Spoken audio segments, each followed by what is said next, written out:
Magandang araw po, welcome po sa aking channel, Nov9 TV.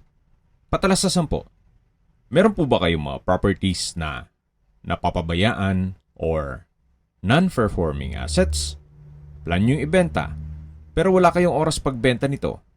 Kung ito'y pagkakatiwala nyo po sa amin, tawag lang po kayo sa aking numero, usap po tayo, gawan ko po ng video for free. Yes, libre po. Wala po kayong babayaran. Tutulungan pa namin kayong mabenta ang inyong property. Kami na po bala sa marketing, sa boosting, pati po sa paid advertisements, even sa tripping. Hindi na po kayo mapapagod sa pag-entertain ng mga buyers. Kami na po bala sa lahat. Tawag lang po kayo. Nandito po tayo ngayon sa Imus, Cavite kung saan meron po tayong bagong video presentation. Isang 3-story commercial residential building na income generating. Meron po itong 3 commercial space na ang monthly income ay 30,000 pesos at meron pong 2 residential units. May floor area po ito na 260 square meters more or less at may lot area na 87 square meters more or less. Ito po'y titulado, buhay po ang may-ari, wala po kayong maging problema sa documentation o sa transfer ng title. Along main road at ito'y flood-free area. Meron pong 24-hour security at check po natin itong commercial space. Dito pa lang po sa ground floor ay meron na pong income na 30,000 pesos.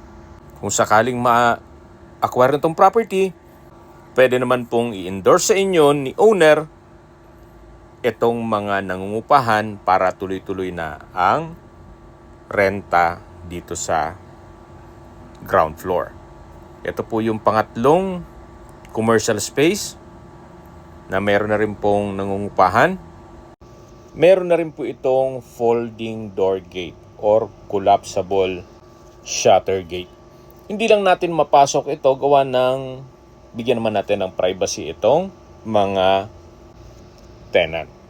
Pero upon tripping, samahan po kayo ni owner para mapasok lahat ng commercial space. Ito naman po yung hagdan, naka-concrete tiled staircase. Samahan niyo po ako, akyat po tayo. Meron din pong GI pipe na handrail. At nandito na po tayo sa second floor. Yan po yung hagdan papunta sa third floor. Unahin po natin itong residential unit o apartment na for rent din po ito. More or less mga nasa 5,000 to 7,000 din po ang rental dito. Gawa ng malaki naman po ang espasyo nito. Ito po yung living area o salas. Meron na po siyang customized sliding glass window with security grill. At dito naman po yung kwarto na may banyo. Mamaya po check natin yan.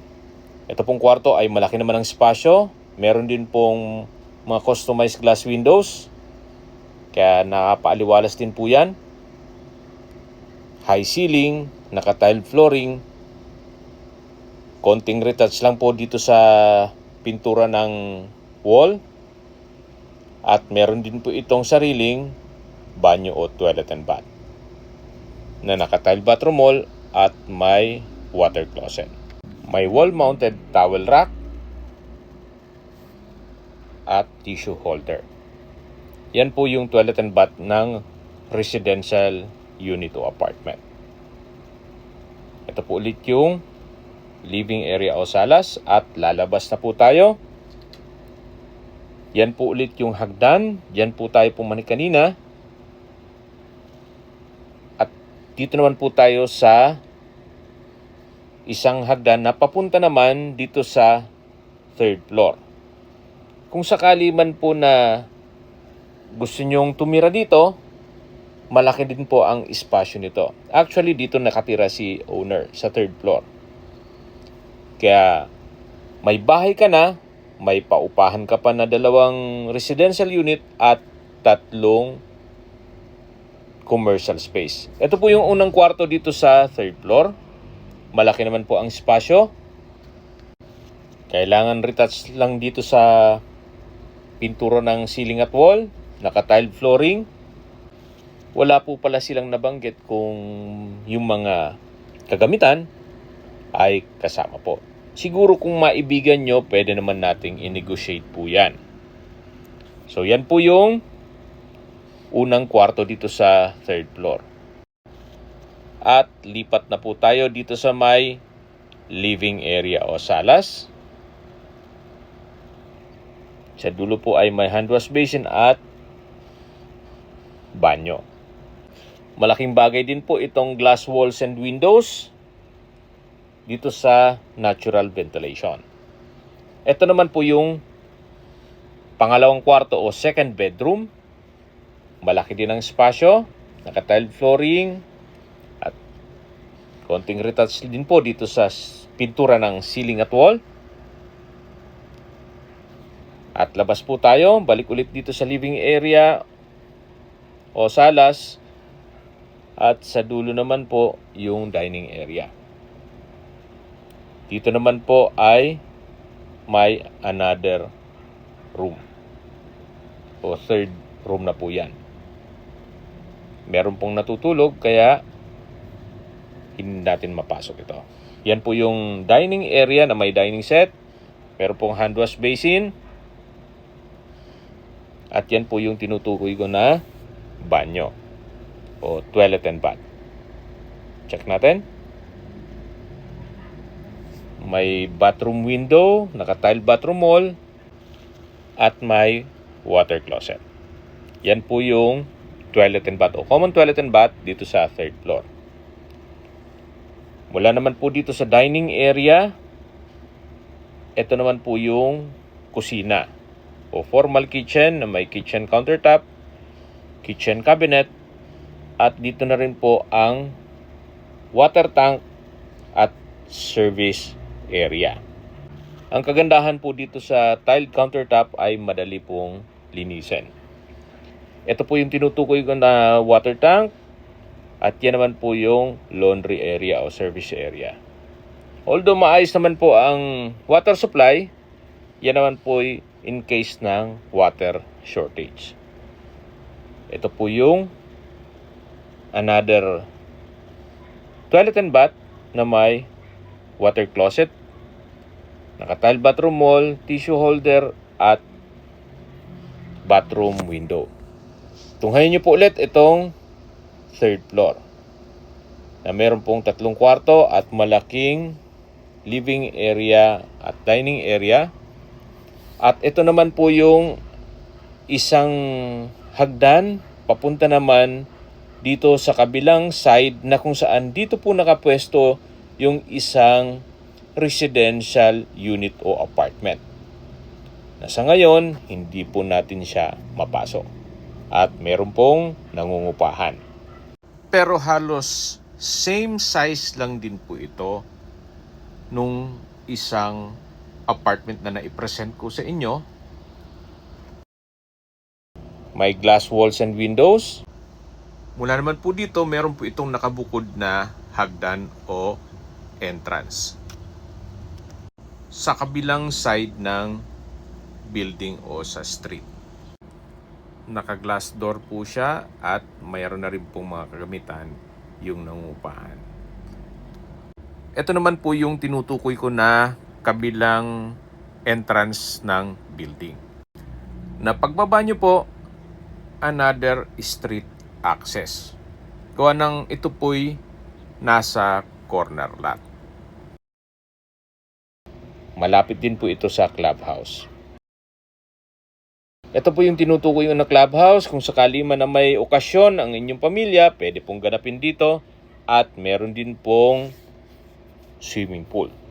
At habang pinagmamasdan nyo po itong clubhouse, pag-usapan na natin ang distance, location, at travel time.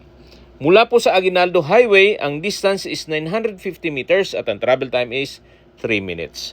Mula naman po sa District Mall Imus, ang distance is 3.1 kilometers at ang travel time is 10 minutes.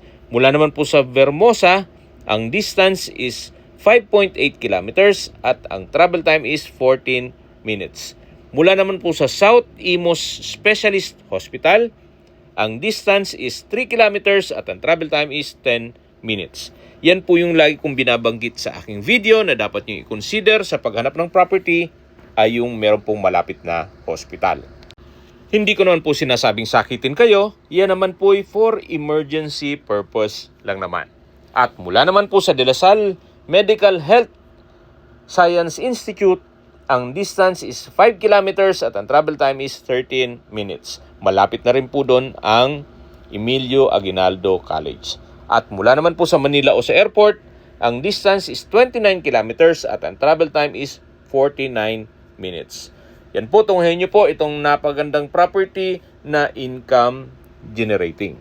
May bahay ka na, may rental business ka pa.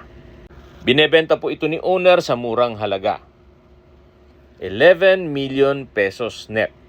Ibig pong sabihin, si buyer na po ang sasagot sa lahat ng taxes at expenses with regard to documentation. Kung may mga katanungan po kayo, tawag lang po kayo sa aking numero. At sa mga kababayan naman natin nasa ibang bansa, meron po akong WhatsApp, Viber, Telegram, at Signal. Same number lang po, 0917-316-3399. Sa mga nagtatanong naman po ng aming Facebook, meron po aming Facebook page na Nov9TV at Facebook Real Video. Meron din pong TikTok at Instagram. May ibang YouTube channel po kami, the Nov9TV channel, Nov9TV Listings, Nov9TV On The Spot, Nov9TV Updates, at Nov9TV House Rental. Sana po naibigyan nyo ang video presentation. Paki-like and subscribe na lang po sa aking channel para ma-update din po kayo sa aking future listings. Kung sakali po hanap nyo yung mas malaking sukat ng lupa, meron din po kami ibang listings na pwede nyong pagpilian. Huwag po kayong mag-atubiling tumawag sa amin. Then, let us know your budget para malaman namin kung anong property pwede naming ilog sa inyo. Sa lahat pong viewers, subscriber at nagtiwala po sa amin, salamat po sa suporta. Ingat po kayo lagi at yung pamilya. Maraming salamat po.